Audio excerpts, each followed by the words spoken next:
right, we love that. Was that a roundabout song, Dan?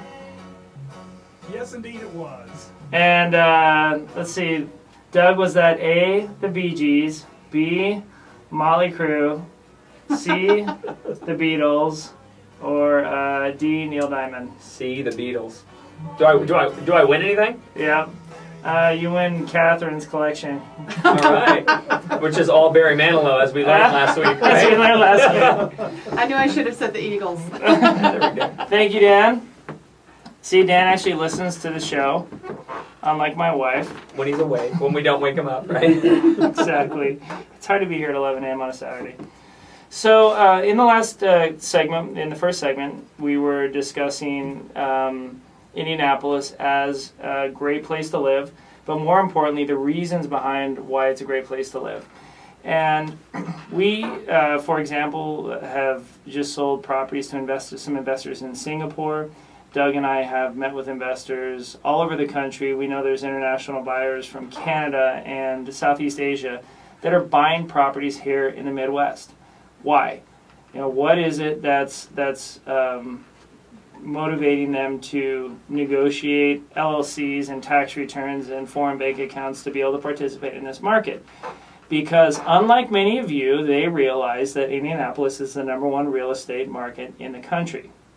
Now, it's often been said that there's almost two sets of rules out there as far as money. There's the rules that the wealthy know and utilize, and then there's the rules that you were taught at home and by the middle class or the working class. And a perfect example of that is the whole idea of is the tax rates that billionaires like Mitt Romney and like Warren Buffett pay. When I speak, I often ask groups to raise their hand if they pay over a 25% tax rate last year. Most of them don't even know what tax rate they paid because they think of everything in terms of what my take-home pay is, aka how much do I get after they fleece me on taxes. And if you're a W-2 employee and you don't know what your tax rate was last year, then you're being fleeced. I promise you that. There was an article that came out in MSN Money that Doug sent. And Doug, why don't you kind of outline that article for us? Sure. The article was specifically talking about it, and it focused on 401ks. And one of the common themes, the ongoing themes that you'll hear in our show, and Gary will talk about it, and Catherine as well, is we talk about how important it is for people to be educated on their investing and on their retirement, investing for their retirement.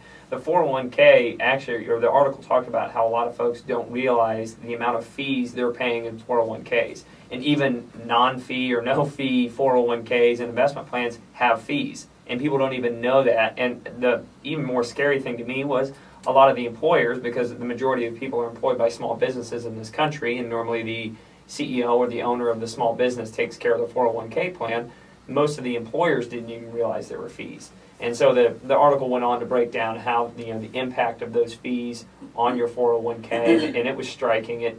I think it took an assumption of $5,000 a year set aside for 40 years at an average return of 7% a year. So, which is, maybe, you could argue common, maybe not based on the past 10, 15 years, but so 7% return, and the difference between 0.5% in fees and 3% in fees was $200,000 in change over the course of 40 years, which is a huge impact on somebody's retirement. Yeah, I love that they started off the article with an example, and they wanted you to imagine walking into a local car dealership, and you find a car that you want, and there's no sticker price on the car. So the salesman then says he can't tell you exactly what the car might cost, but that there will be a price. Then he goes on to explain to you that there's a lot of different expenses that go into car production, and it's impossible to come up with a price for an individual vehicle. And then he suggests, why don't you sign your paycheck over, and then the dealership can deduct some to-be-determined fee from your paycheck, including insurance and commissions and various add-ons, and whatever's left will deposit into your checking account. Now, in the context of buying a car, it sounds completely ludicrous, but it really makes a point, because there are many of you who have an IRA who don't even know that you pay fees.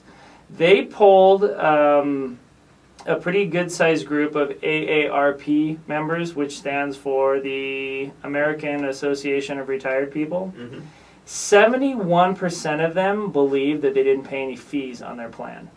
Think about that. 71% didn't think they were being charged a fee. And we're all kind of shaking our head, but I know that when I had my first job and I sat down with the HR person, and they said, yeah, we have this 401k plan. I had no idea what it was. I had no idea what a 401k was. And they talked about matching, and I didn't understand what they would be matching. Because for me, insurance and 401k was just all one blur.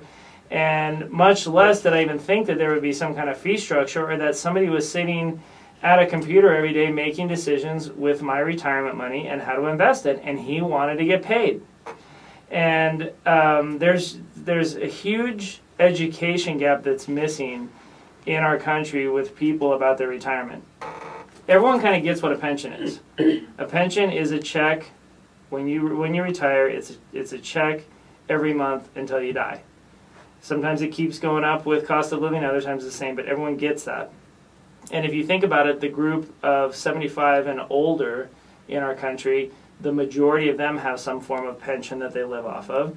And ironically or not, they're the wealthiest portion of our population in terms of net worth at over $270,000. And I think it's largely because they have a pension. In the 70s, they passed the legislation that allowed 401ks, and in a lot of ways that was the beginning of the end for an independent retirement, because basically it put all of the burden of investing on you, the individual investor, but didn't give you the financial education that the savvy Wall Street types have to invest with. Now, last month we sold over 20 properties to investors who used money from their IRA to buy that house from us. Now, only 2% of IRA funds are currently self-directed. And by that I mean, you take the IRA out of the plan manager who currently makes decisions with your money, you roll it over, and then you start investing with it. Only 2%. Guess who has $25 million in a self-directed Cayman Islands IRA? Mitt Romney does. And when I read that in Fortune magazine in the September issue, and I thought, isn't that interesting? Because I know what a self-directed IRA is. Well, why a Cayman Islands account? I haven't learned that financial world. I mean, I've heard about a Cayman Islands account, but why a self-directed IRA? And it just highlighted to me that there's a different set of rules that he's playing by, because certainly a man of his power, a man of his wealth, and the fact that he comes from a private equity background, knows every little loophole, knows every little rule that allows him to maximize his retirement, minimize his taxes, and grow his wealth. And why did he choose to put $25 million of his wealth in a self-directed IRA? Because the government allows you to do that. And I get people that say to me, well, I asked my accountant about that, and he told me that was really risky. And I'm like, ask your accountant if he has one. Ask him how many of his clients have one. Because what really risky probably means is I'm really ignorant. And so I'm going to... And I can't make any money putting you into a self-directed IRA, so why would I do additional work? Yeah, and Gary, you see investors all the time that come to Cyria that you... In fact, several of your vendors are trust companies for self-directed IRAs, correct? Yeah, and one of them is Equity Trust, who is a custodian for many people who do self-directed IRAs for people. Now, Equity Trust is based out of where? It's based out of Ohio, and forgive me, I forget the city, but they are based out of Ohio. Yeah, I believe it's Akron. I'm not sure. They have offices here, though, too, don't they? Yeah, there is a representative here in Indiana. And what is it that a company like Equity Trust does? Basically, they are a custodian for allowing people to set up self-directed IRAs. They will not answer questions as to if an investment is the right kind of thing for you or not. Their basic job is to make sure that what you are investing in passes the smell test, passes IRS guidelines, make sure that you are compliant in whatever it is you're going to invest in. But ultimately, whatever you are investing in, that's your decision to make. They are just the custodians of the account to meet IRS guidelines.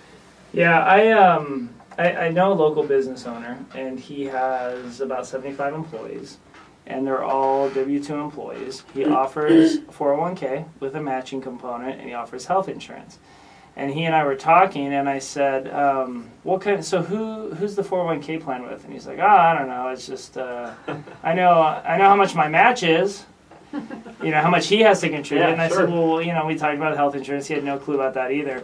And I thought it was really interesting. I started thinking, not only do most investors know what their fee structure is on their IRA or on their 401k, but a lot of employers who offer the plans don't know.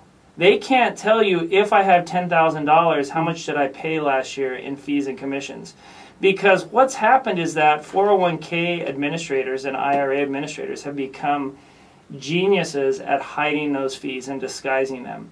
And when you look at this article from MSN Money, it's just brutally apparent the different fee structures. So if you're sitting there listening, answer the question for me: what is the annual fee on your nest egg? What is it? What was your tax rate last year?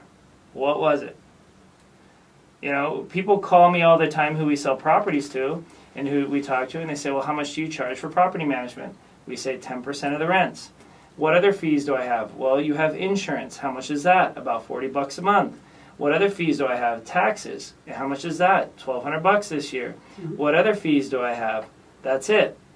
And we calculate their return after telling them exactly what the fee structure is. That's a novel idea, isn't it?